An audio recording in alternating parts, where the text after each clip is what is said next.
This is episode number 3 of the Jason Croft Show, where we discuss the power of going offline to stand out in your business and how to build a media machine.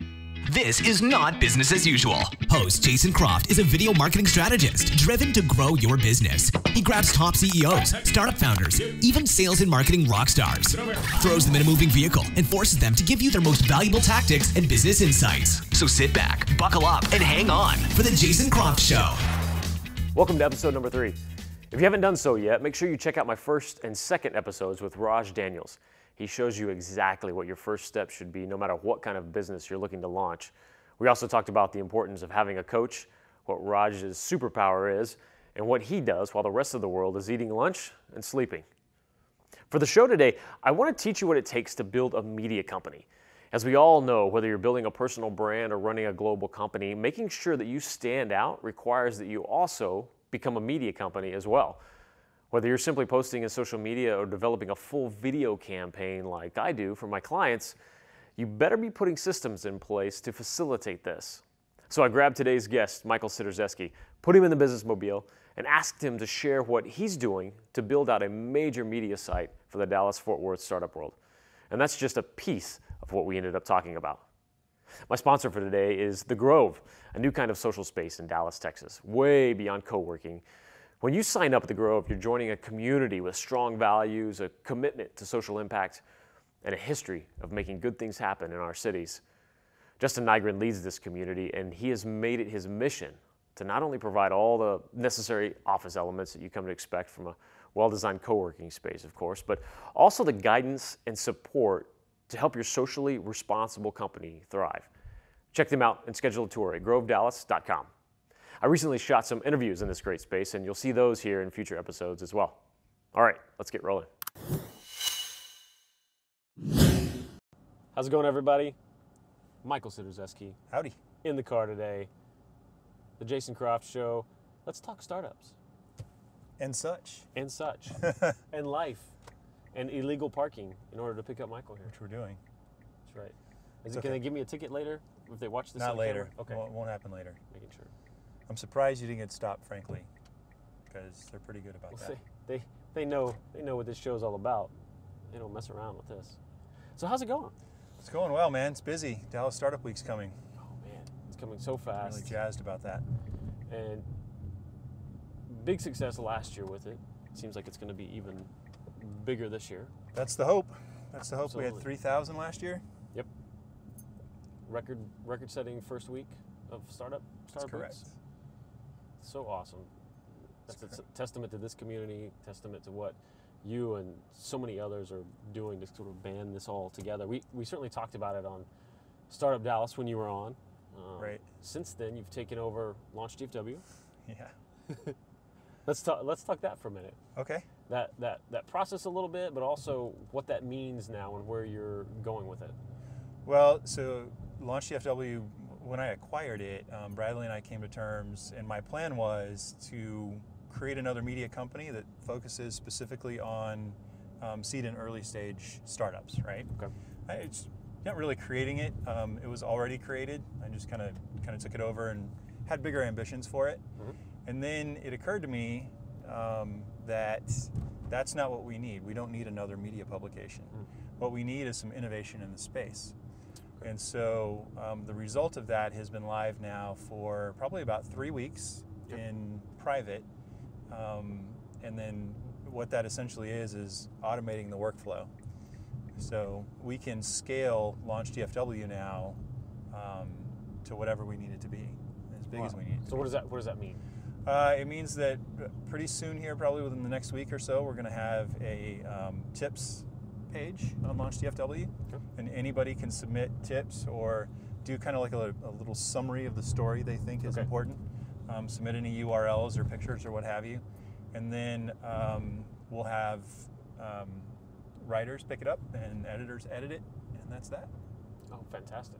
All happens, and it's an interesting thing because the number one consideration when you're scaling a company like this is space and and bodies and what have you. So we're just trying to innovate a little bit around that. Right. And describe, even go back a little bit further for the folks who don't know even Launch DFW. If they're finding this whole community for the first time and they don't know exactly what that is, what is Launch DFW right now? So Launch DFW, the primary public interface is probably still our web presence, launchdfw.com. We have the city's kind of calendar of events, if you will. So co-working spaces and accelerators and what have you have all of their events listed there. And that gives our community a nice, simple way to see what's happening in the town, right? So tomorrow there's probably 15 events in the startup community that are happening all over the place. And sometimes that can be, we're just gonna go straight through the light. Okay. Sometimes that can be as simple as, you know, open co-working day, or it can be a very specific thing like, you know, tomorrow is the Launch DFW happy hour in Fort Worth. It's startup grind, it's, you know, XYZ, a whole bunch of stuff. And so that's what Launch DFW is. It's really the place online that you can go, one of many, but probably the only one that's specifically focused on seed and early stage companies. Right. And then beyond that, you guys are also an events company as well. Right. So we have Big DOCC, which is an event that I run downtown. There is Big DOCC North, which you run up in the north. And then of course we've got 7 more of those all over the city, which is crazy. And pretty soon we hope to have those under the Launch DFW umbrella by sponsoring coffee and some other random things. Nice. We have Dallas New Tech, which we do every first Tuesday of the month, which is pretty cool. That's 6 companies presenting what it is they're working on. And 5 minutes for presentation, 5 minutes for Q&A. And then, let's see, what else do we have? We have the players lunch that we do. We have tunnel tour, all kinds of fun things. Fantastic. Yeah. And right now, we're going to take our first break. We sure are. Yes, folks, we're back. This really is the Uber of interview shows. You hop in, I take you wherever you want to go. All you have to do is answer a bunch of ridiculous questions, and we're all set. So, talking Launch DFW, Yep.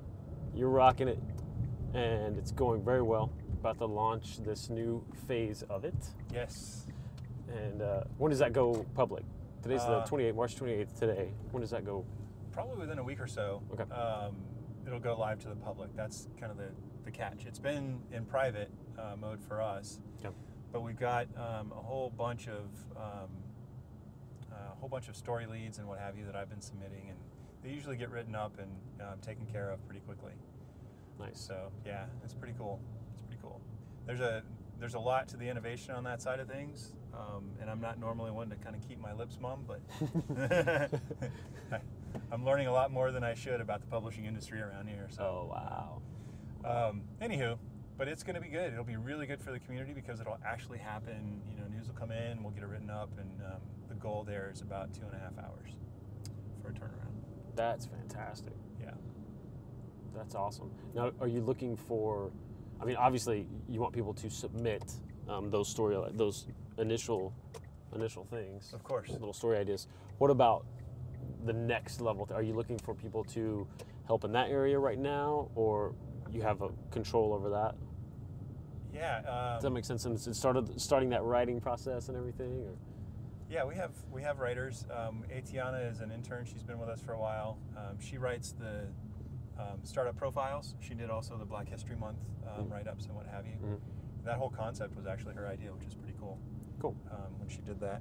And then, so she's going to continue to write that stuff. And then we're looking for, kind of local writers to come and join the team. And we're actually going to end up doing something really remarkable for Launch DFW, which is paying per post. So nice. we can talk about the cost of that or the fees there later. Sure. Or, I mean, if somebody's interested in writing for us, just let us know. Yeah, absolutely. Reach out to Launch DFW. Yep, exactly. Fantastic. So I want to get into outside of Launch, because that's one thing, one massive thing, one thing that you're doing among many, as usual, right? So talk about on the business side. Talk about Epic and Boost and Yeah, so Boost has changed to Inbound Geo. The name of it changed, so that happened quite a while ago. The thing about Inbound Geo is very simple. It's a marketing technology. It's a kind of an ad tech, if you will. Except in traditional ad tech these days, everything's digital. With Inbound Geo, we're incorporating an offline component to digital marketing. Okay. So what that means is everybody's familiar with what's called retargeting. Right. So what we've done is, And let's make people familiar who aren't though. oh yeah, So when you're online, you maybe click on a Facebook ad or you look up something on Amazon. or Home Depot, which happens all the time. Yes. You're looking at that nice refrigerator, dreaming, and then all of a sudden the refrigerator shows up in your Facebook feed. Right. That's called retargeting. Yes. Right. They put a little pin on your Yep. and Exactly. follow you around. Well, yeah, exactly. Online, it's really easy to do, and I think the key differentiator is with Inbound Geo, it's kind of like retargeting in the fact that you'll receive a piece of direct mail, maybe the next day or maybe in a few days, but we don't share that data with our other customers. So, for example, if you're looking at a car at a Toyota dealer, you're not automatically going to see an ad or a direct mail piece from another Toyota dealer. Okay. Or from a GM dealer or any other car dealer for that matter, because we don't share that information. It's only for our customers to use. So the ones in their the ad that you were already on, the website it's just you're already on. it's That's just right. supporting that. Exactly. It's Okay. a brand reinforcement. So it's kind of common in the industry that if your brand is in front of somebody 2 to 3 times, they're much more likely to buy that brand. Right? Exactly. And so that's what we're offering is an offline component to reinforce that brand. Oh, that's great. Yeah. That's really smart. And I think so many people are going backwards in a sense, but technology-wise with, they're finding so much success going to the offline world now because there's so much less noise. So Right. few people are there. Right. Exactly. And as odd as it sounds, people actually like to get mail. In the research we've done and the studies we've read and what have you, people really like getting mail when it's relevant. Right. They don't like getting mail when it's not relevant, right? So, I don't know, I could draw a whole bunch of analogies, but you never know who's into what, so. Yeah, absolutely. But suffice to say, when it's wrong, Right. for sure. So we're trying to eliminate that. The other cool thing about it is, if you think about traditional direct mail, you put 25,000 pieces in the mail, and you're paying postage on that, you're paying printing on that, you're paying all of this money for something that is essentially an assumption or a belief that the person in the household's actually interested in that stuff. Right. For us, we guarantee they're interested in it because they were on your website looking at it. So how are you Right. figuring that out, and what kind of numbers are you taking? Hundreds of people a day who are on the website, or is it an arbitrary number? It's not arbitrary. So we found, kind of since this thing launched, that it's about 10% of your unique visitors. Okay. So if you have 1,000 unique visitors on your site, you'll get 100 addresses Okay. out of the product. It might be, 95, it might be 110, but generally it's 10%, exactly. And that's the process that you provide, is that getting the physical address, going through that whole process. That's right. And we have a couple of options for actually fulfillment too. So if you've never done direct mail or you're a digital company, direct mail doesn't interest you, you can still use us, sign up for the platform, we collect the addresses, and we'll actually put the direct mail piece in the mail for you as well. Oh, wow. So there's an upcharge for that, of course, but Yeah. we'll handle it for you. So Well, yeah, I could see an interest in other agencies, everything using something like that. that's right. So our top customers right now are car dealerships, and we have a couple of apps on the platform, but agencies are the ones that are, because they have they have such a variety of clientele. It's And, really and they're not interesting. in that business. They're a digital agency, and Yeah, exactly. awesome. Are you watching our dancer over here across the street? Oh no, I can use it in my blind spot. he's just having a good old There time. he goes, Yep. in the middle of the dancing street. in a green light. This is when we need outside the car cameras going on. It's downtown, man. Deep Ellum for you. Heck yeah. So that's Inbound Geo. That's Inbound Geo. Yep. Yeah, the other, I think we talked about this a little bit when we did the other show, but I actually wrote the code for that. So a lot of people still don't know when I talk to them that I actually am still a developer. Yes. So I do spend time behind the keyboard banging out code. Wow. And that's, let's talk about this aspect. This I wouldn't say it a sudden revelation, but something that came across even today that you were posting about that's kind of was a revelation, I guess. Something that came to your conscious. Yeah, it was. You're talking about the industries thing? Yes. Yeah. So this morning I just it all hit me like a ton of bricks that, innovator's dilemma. There's basically a kind of a proven process, right? You find an industry, you find something that's missing in that industry, you build the thing, and you have this adoption life cycle, and hopefully it all works out. But what happens when you're 10 years too early, right? What happens when you're 8 years too early? So Bracken and I built Apartments on Demand in 1994, basically before the internet was commercialized. I mean, we were one of the first companies to do anything commercial on the internet, and so that didn't even happen until probably 2000 is when they really started getting used. Oh yeah. That was a good 6 years right there. But that doesn't look like, that won't go down on my books as a success, if you will, right? If you're looking at a spreadsheet, that's not an exit, that's not any sort of material gain, but what it was seeing the need for that particular product.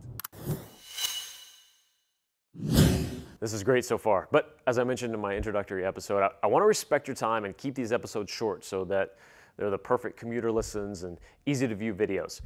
But if you're ready for more Michael right away, jump into episode 4 right now. I'll see you over there. Thanks for listening to The Jason Croft Show. Head over to thejasonCroft.com for all the show notes, links, and special offers mentioned in the show. Also, if you've not already rated our podcast in iTunes, we'd love your support. Please leave a review and the star rating that you think we've earned. And don't forget to subscribe. We've got more incredible guests coming your way. We'll see you next time for business, breakthroughs, and being better on The Jason Croft Show.